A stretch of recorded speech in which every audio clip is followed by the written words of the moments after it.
can't even be amped up for my intro today, y'all. I just left work. I had to leave work early. Wait till I tell y'all what happened today. This game crazy. Okay, y'all, listen. I just got in the house, got settled in. All right.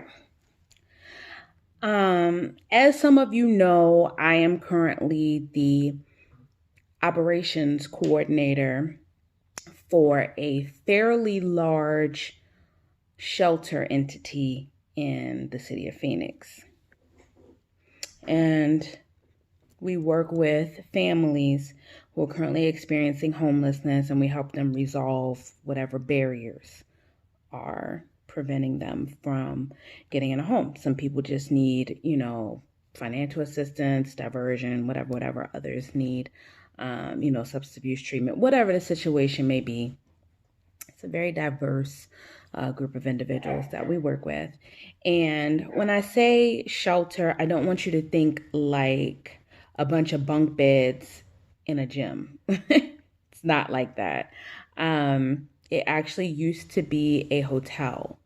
So all of the clients that we work with are in fairly large size rooms, hotel rooms, with amenities and beds and tables and refrigerators and stuff. Okay, so it's like, I want you to think more along the lines of low income housing than like soup kitchen. Okay. It's well donated to, well supported by the community. Let me tell you the bullshit that just happened today that has me really reconsidering whether or not I even want to still work here. This COVID situation is really getting out of control and rearing its ugly underbelly. So, of course, everybody's, excited to be getting back out. And for most people, the biggest concern during COVID was the financial strain of not going to work. And I'm not going to downplay that at all. That is a big, big thing. Other people didn't get touched as heavily by it, and their biggest concern was cabin fever, right? And of course, some people did have deaths in their family. So those are all huge concerns. Most of those could not be helped. This right here that I'm about to tell you could absolutely be helped. And I think it's the fact that it could be helped, but it was decided that the way that was moved forward was the most desirable option, speaks volumes for the company that I work for. So we have our very first, out of all this time, our very first confirmed COVID case. We done got through this whole quarantine and over the quarantine, and then we got our very first case yesterday. Confirmed. She went to the hospital. Yes, she got picked up by the ambulance yesterday. She was having shortness of breath, trouble breathing, all of that. She has a couple of kids in the house, but her oldest is 16. And the 16-year-old was left at the room to take care of the younger kids while mom went to the hospital yesterday. Fine. So our team had been working to, do wellness checks on them, make sure that they don't need anything, help them with their quarantine by delivering meals to them, etc. Right? Very involved in their support to make sure that the 16-year-old doesn't get overwhelmed in caring for the younger sibling. I think it may be 2 siblings. I'm not sure. It's either 2 kids and a 16-year-old or 1 younger kid and a 16-year-old. Either way. Today, we get the call that yes, she is 100%, has COVID-19. They've done the screening and the check and everything. She came back positive. So we're like, okay, we've been prepping for this. Like, we all wear masks at work. We wear gloves. We have a quarantine protocol, where they stay in their room for 6 days, if they're a new intake, and they're asymptomatic. And if someone develops symptoms and they stay in for 14 days, and then we monitor them, and then they can come out 72 hours after, their symptoms resolve. All right, we ready. Ciao. We got the call today that not the case management team that handles her case, not their supervisors, but the executive team made the decision that DCS should be involved to come pick up these kids.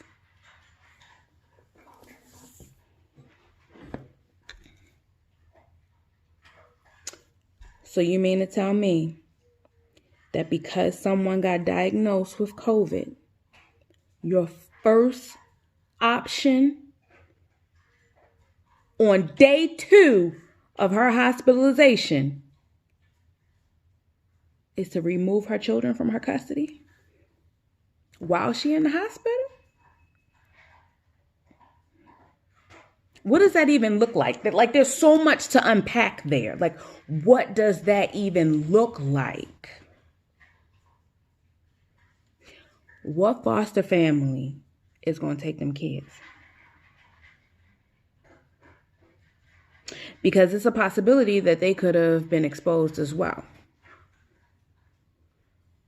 Why are you going to put them foster families at risk? And any other kids that they have in the home or anyone else they have in the home? Let's say the foster families won't take them. The next option is a group home.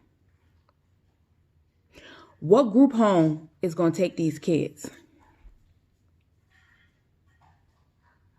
And how is them being in a group home, in a room, by themselves, quarantined, any different than them being in their current room, by themselves, being quarantined, and being supported by staff? Hello? And once a process like that is started, how'd she get her kids back?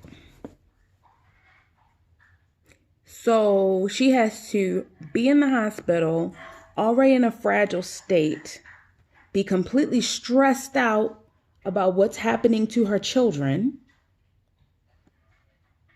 have her children completely stressed out and traumatized. They already don't know what's going on with their mom. I'm sure they're concerned that their mom, is sick and everything. Further traumatize the children by snatching them away from their mother and taking them off campus to somewhere with some people that they don't know. And then mom has to do what in order to get her kids back? Prove that she's COVID free? Like, how long does that take? Does she just need to be asymptomatic?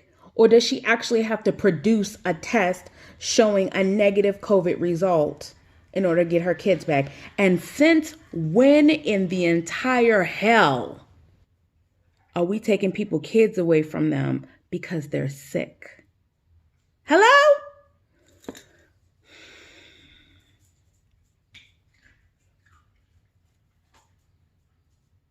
We're not taking kids away from drug addicts.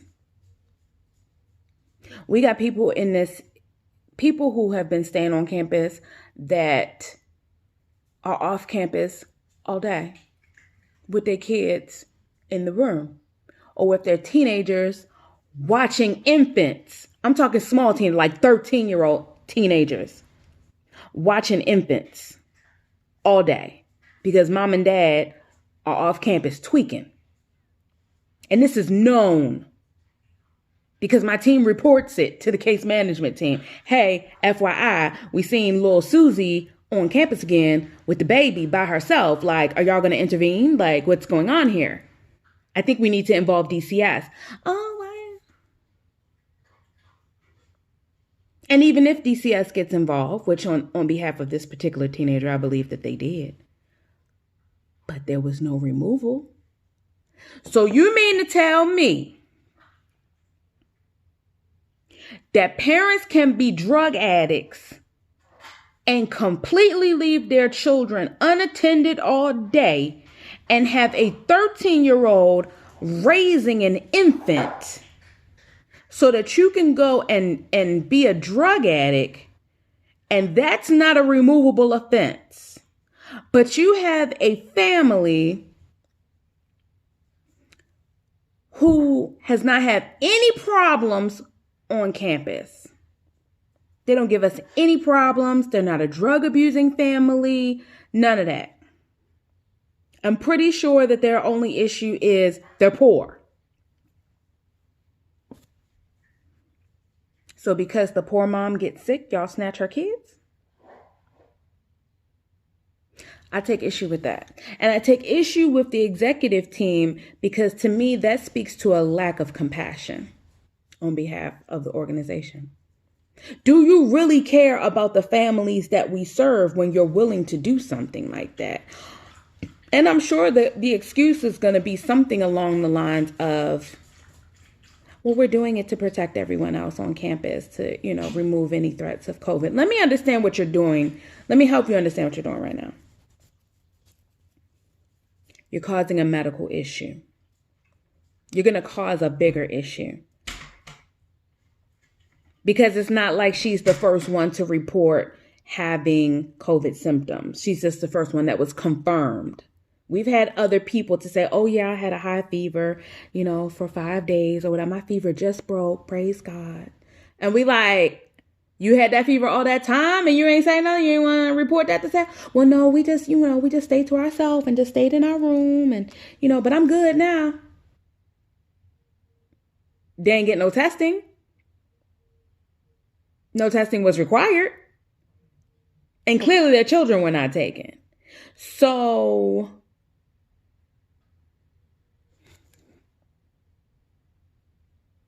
what do you think is going to happen when word gets out on campus that this woman reported her symptoms, went for medical treatment, and as a result, her children were taken from her and separated from her through DCS custody?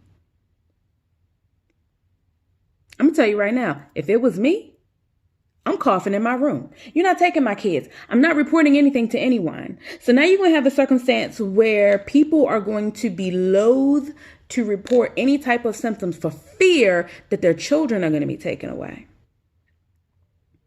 which then puts the entire campus at risk because you can't really track fearful people who don't tell you shit. What's wrong with y'all?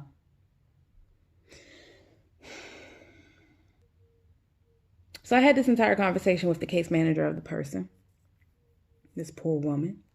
Case manager is completely on board. She's like, I totally agree with you, Eve, and I'm not the one making this call. Like, I'm the one also trying to fight this call being made.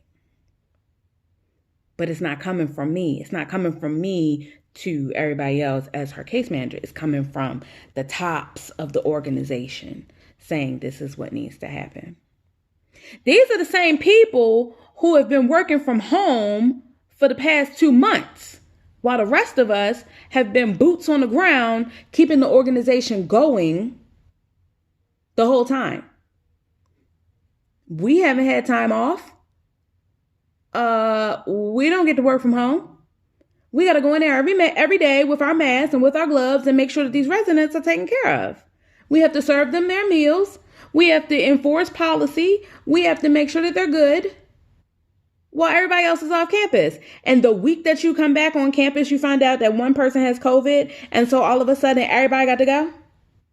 Why? Because you're scared? Because you're back on campus? That what? Something going to happen to you? If I could roll my eyes to the back of my head. So needless to say, these are scary times that we're living in right now. I think we all know that. But the liberties that people are taking is too much. It's just too much. It's too much.